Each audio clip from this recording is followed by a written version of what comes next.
Assalamualaikum warahmatullahi wabarakatuh.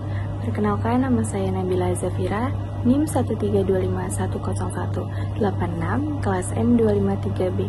Di sini saya akan membahas tentang harmoni hak dan kewajiban warga negara.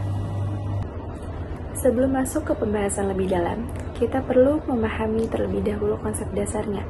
Hak warga negara adalah segala sesuatu yang layak diterima oleh setiap individu sebagai anggota negara. Hak ini dijamin oleh setiap negara, seperti hak mendapatkan pendidikan, hak memperoleh perlindungan hukum, dan hak menyampaikan pendapat. Sementara itu, kewajiban warga negara adalah segala sesuatu yang harus dilakukan dengan penuh tanggung jawab, seperti menaati hukum, membayar pajak, dan menjaga ketertiban dan persatuan.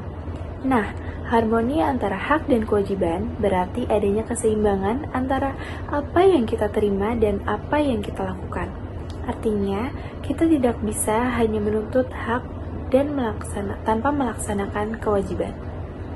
Konsep ini sangat erat kaitannya dengan nilai-nilai dalam Pancasila, khususnya sila yang kedua yaitu kemanusiaan yang adil dan beradab, yang ketiga persatuan Indonesia, dan yang kelima keadilan sosial bagi seluruh rakyat Indonesia.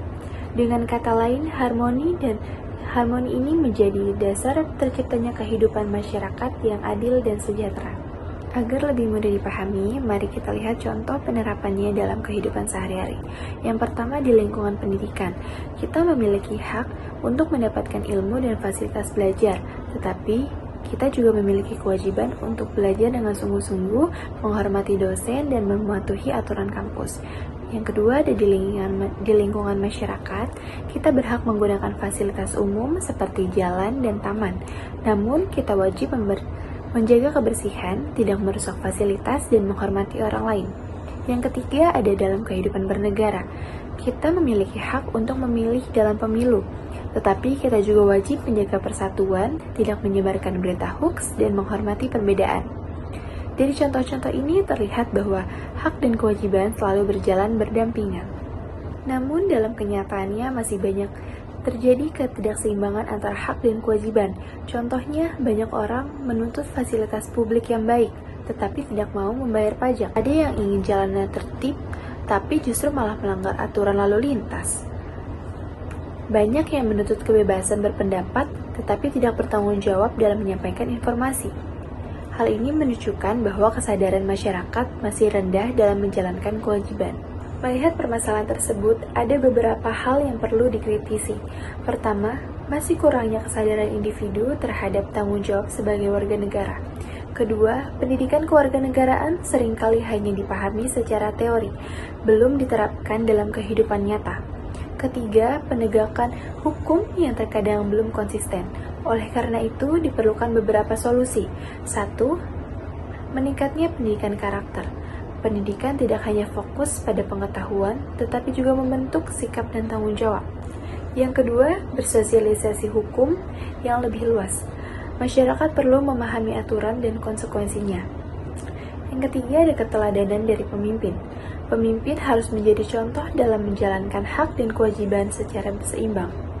Yang keempat, ada penegakan hukum yang tegas dan adil, tanpa pandang bulu, agar masyarakat merasa adil dan patuh terhadap aturan.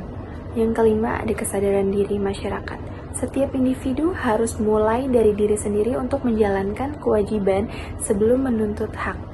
Dengan langkah-langkah ini, harmoni antara hak dan kewajiban dapat terwujud. Sebagai penutup, dapat disimpulkan bahwa hak dan kewajiban merupakan dua hal yang tidak dapat dipisahkan. Keseimbangan antara keduanya sangat penting untuk menciptakan kehidupan masyarakat yang adil, tertib, dan harmonis. Sebagai warga negara yang baik, kita harus menyadari hak kita, menjalankan kewajiban dengan penuh tanggung jawab. Karena pada akhirnya kemajuan suatu bangsa sangat bergantung pada kesadaran warganya. Saya berharap kita semua dapat menjadi warga negara yang tidak hanya menuntut hak, tetapi juga menjalankan kewajiban dengan baik.